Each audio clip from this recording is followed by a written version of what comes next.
कहानी की शुरुआत में हम एक बूढ़ी महिला को देखते हैं जो कि कुछ बच्चों को कहानी सुनाते नजर आती है। फिर सीन एक रिसर्च सेंटर में शिफ्ट होता है जहाँ के साइंटिस्ट कुछ बच्चों पर एक्सपेरिमेंट करते नजर आते हैं, जहाँ से जेल्टा नाम का एक बच्चा सिक्योरिटी से बच के ट्रेन में बैठकर भाग जाता है।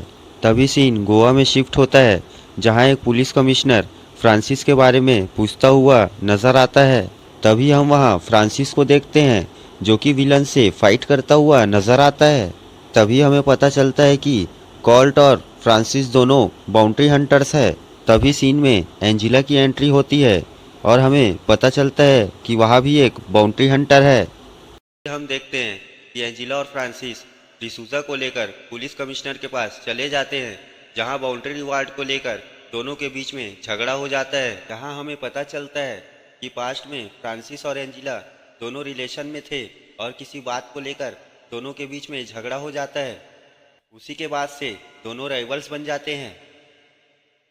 फिर सीन रिसर्च सेंटर में शिफ्ट होता है जहां एक सिक्योरिटी गार्ड अपने बॉस को जेल्टा की लोकेशन बताता है। फिर उनका बॉस उन्हें जेल्टा को पकड़ने के लिए गोवा भेज देता है।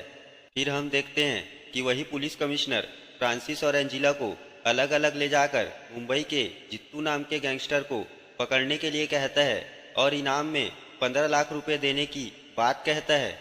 और यह ये भी बताता है कि अगर मिशन के दौरान जित्तू को कुछ भी हुआ तो उसका भाई कंबूटा तुम लोगों को छोड़ेगा नहीं। सीन शिफ्ट होता है और हम कोल्ट और फ्रांसिस को जित्तू के बारे में इंफॉर्मेशन कलेक्ट करते देखते हैं। वहीं हम एंजिला को एंजॉय करते देखते हैं। आखिरकार बहुत ढूंढने के बाद उन्हें जित्तू एक बोट पर मिल जाता है, जिसे पकड़ने के दौरान कोल्ट और फ्रांसिस के हाथों जित्तू का खून हो जाता है, जिसे जेल्टा नाम का एक बच्चा देख लेता है। फिर फ्रांसिस और कोल्ट वहां से भाग जाते हैं और जब फ्रांसिस पीछे पलट कर देखता है तो वही जेल्टा नाम का बच्चा उसे वहां से खड़े होकर देखता हुआ नजर आता है। फिर हम एंजिला को देखते हैं जो कि जेल्टा को अपने साथ ले जाकर जित्तू के कातिलों का स्केच बनवाने लगती है। जब यह बात फ्रांसिस को पता चलता है तो वह भागकर एंजिला के यहाँ जाता है। तभी जेल्टा टीवी पर जित्तू की फोटो को देखकर फ्रांसिस और कोल्ट की तरफ इशारा करता है, जिससे एंजिला को पता चल जाता है कि फ्रांसिस और कोल्ट ने ही जित्तू को गोली मारी है। तभी हम देखते हैं कि फ्रांसिस जेल्टा को वहां से लेकर भाग जाता है और रास्ते में जेल्टा की तबीयत खराब हो जाती है, जिसे फ्रांसिस हॉस्पिटल लेके जाता है, जहां डॉक्टर फ्रांसिस को बताती है कि जेल्टा का दिमाग अब नॉर्मल है, मतलब उसके दिमाग के साथ छेड़छाड़ की गई है। फिर सीन शिफ्ट होता है जहां पुलिस कमिश्नर फ्रांसिस और जेल्टा को बच के रहने बोलता है। फिर फ्रांसिस के घर में जेल्टा दीवार पर कुछ ड्रॉ करने के बाद डर कर फ्रांसिस को गले लगाते दिखता है और फ्रांसिस जब जेल्टा के सर पर हाथ रखता है तभी उसे कुछ फ्लैशबैक्स आते हैं। फिर फ्रांसिस जेल्टा को सुला देता है और खुद भी सोने लगता है। तभी कुछ देर बाद जेल्टा अचानक फ्रांसिस को जगा के कुछ खाने को मांगता है। फिर फ्रांसिस जेल्टा को एक कैफे में ले जाकर कुछ खिलाता है। तभी हम वहाँ एंजिला को देखते हैं जो कि फ्रांसिस को अपनी बातों में फंसाकर हथकड़ी लगा देती है और रिवील करती है कि जो पेंडेंट उसने कोल्ट को गिफ्ट में दिया था उसमें उसने ट्रैकर लगाया था। तभी वहाँ कंबूता अपने लोगों के साथ आकर जेल्टा को अपने भाई के कातिलों के बारे में पूछने लगता है। फिर अचानक वहाँ विलन की फोर्स आ जाती है जो कि एक डिवाइस की मदद से जेल्टा को कंट्रोल करने के बाद वहाँ फायरिंग करने लग जाते हैं और जेल्टा को वहाँ से ले जाते हैं। फ्रांसिस उसे बचाने की बहुत कोशिश करता है लेकिन बचा नहीं पाता है। फिर सीन सन 2024 से 1070 में शिफ्ट होता है जहां हम देखते हैं कि एक रोमन राजा अपने 25,000 सैनिकों के साथ वहां के पंचद्वीपों मडियारू, जहां के लोग समुद्री जहाज बनाने और समुद्री गहराइयों से निपटने में कुशल थे, वेंगाडू, जहां के लोग जानलेवा हथियार और जड़ी बूटी बनाने के लिए जाने जाते हैं, मुक्काडू, एक ऐसा द्वीप जहां के लोग काली माता की पूजा करते हैं। मुक्काडू का पेशा शिकार करना और गाना गाना है। हारथी, जहाँ की लाल मिट्टी में रहने वाले लोग रक्त से सजे हुए पेड़ की पूजा करते हैं। हत्या करना और खून बहाना इनका मुख्य पेशा है। अंत में पेरूमाची, जहाँ के लोग वीरता के लिए जाने जाते हैं। इन पंचद्वीपों में रोमन राजा अपने सेनापति को किसी एक द्वीप को चुन के नष्ट कर देने का हुक्म देता है। हुक्म लेने के बाद सेनापति कोडुआ को अपना गुप्तचर बनाकर पेरुमाची भेज देता है। फिर सीन शिफ्ट होता है और हम देखते हैं कोडुआ अपने बीवी और बच्चों के साथ पेरुमाची द्वीप आ जाता है और वहाँ के सरदार से झूठ बोलकर वहाँ के 100 योद्धाओं को अपने साथ ले जाता है। क्योंकि कोडुआ पहले मडियारू का खास हुआ करता था, इसीलिए सरदार को उस पर शक नहीं होता और वह अपने 100 योद्धाओं को कोडुआ के साथ भेज देता है। उन 100 सैनिकों को जंगल के बीच में ले जाकर कोडुआ अपने लोगों से उन्हें खत्म करवा देता है और उन सभी का बायां हाथ कटवाकर अपने साथ रोमन सेनापति के पास ले जाता है। फिर सेनापति उन सभी हाथ के कोडुआ को बहुत सारे सोने के सिक्के दे देता है। कुछ दिनों बाद कोडुआ फिर से पेरुमाची जाता है और वहाँ के सरदार से और लोगों की आवश्यकता पड़ेगी कह के और 100 लोगों को अपने साथ ले जाता है। लेकिन इस बार कोडुआ की चाल के बारे में पेरुमाची के लोगों को पहले से मालूम होता है।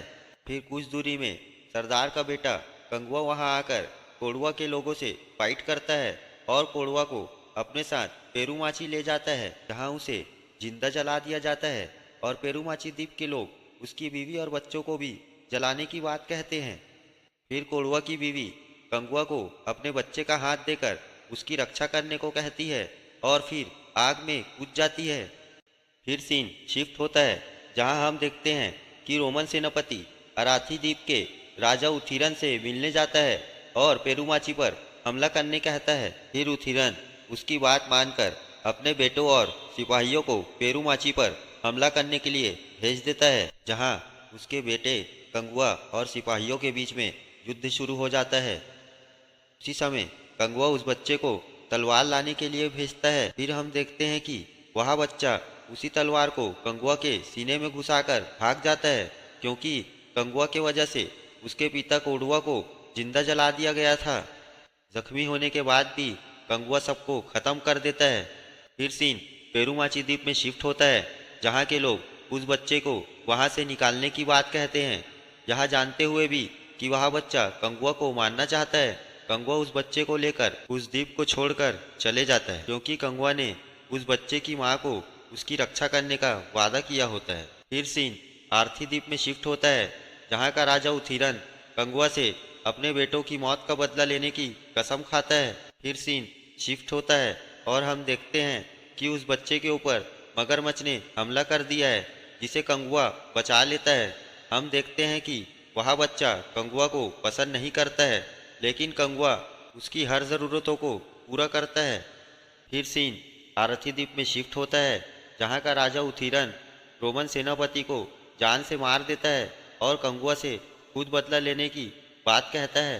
फिर हम देखते हैं कि पेरुमाची द्वीप की लड़कियों के ऊपर जंगल में आरथी द्वीप के राजा का बेटा हमला कर देता है, जिससे वह लड़कियां खत्म कर देती है, क्योंकि कंगुआ ने उन सभी लड़कियों को पहले ही युद्ध कला सिखा दिया था। फिर सीन शिफ्ट होता है और हम एक टापू में पंचद्वीपों के सरदारों को देखते हैं, जहां आरथी द्वीप का राजा उथीरन अपने बेटे के बारे में पूछता हुआ कंगुआ के पिता की हत्या कर देता है। जैसे ही इस बात का पता कंगुआ को चलता है, कंगुआ उथीरन से जंग की तैयारी करने लगता है। फिर अकेले ही उथीरन के सैनिकों से फाइट करता है और जहां हम देखते हैं कि इस बार वह बच्चा कंगुआ को तलवार देता है, जिससे हमें पता चलता है कि अब इन दोनों के बीच सब ठीक हो गया है। फिर हम देखते हैं मूवी का सबसे एपिक सीन, जहां कंगुआ उथीरन से ब्रूटल फाइट करके उसे जान से मार देता है। वहीं हम 2024 के सीन में देखते हैं कि फ्रांसिस जेल्टा को बचाने के लिए एक एरोप्लेन में रशिया के विलन्स के साथ फाइट करता है और अंत में जेल्टा को बचा लेता है, जहां हम जेल्टा को फ्रांसिस के गाल पर किस करते देखते हैं। फिर सीन सन 1070 के अराथी द्वीप में शिफ्ट होता है, जहां हमें पता चलता है कि उथीरन और उसके तीनों बेटे मारे गए हैं। तो उथीरन की चीता को उसका सौतेला बेटा रक्तगासन अग्नि देता है और जलती हुई चीता से ताज को निकालकर कंगुआ को मारने के बाद ही सिंहासन पर बैठने की कसम खाता है। फिर सीन सन 2024 के रशियन रिसर्च सेंटर में शिफ्ट होता है, जहां हमें पता चलता है कि वहां का बॉस और कोई नहीं बल्कि रक्तगासन ही है, जिसे अपने अतीत के बारे में सब याद है। अंत में हम फिल्म के सबसे अनोखे सीन को देखते हैं जिसमें जेल्टा अपने हाथों से बहुत सारे कारों को हवा में उड़ा रहा है, जिसकी जानकारी फ्रांसिस को नहीं है। इसका मतलब इसके पार्ट 2 में हमें फुल ऑफ सस्पेंस, थ्रिलर और एक्शन देखने को मिलेगा। तो दोस्तों, इसी के साथ हमारे वीडियो का टी एंड होता है। वीडियो को अंत तक देखने के लिए आपका धन्यवाद।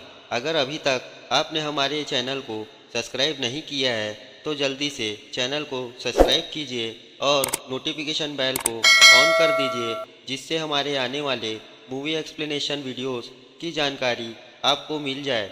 तो मिलते हैं दूसरे वीडियो में।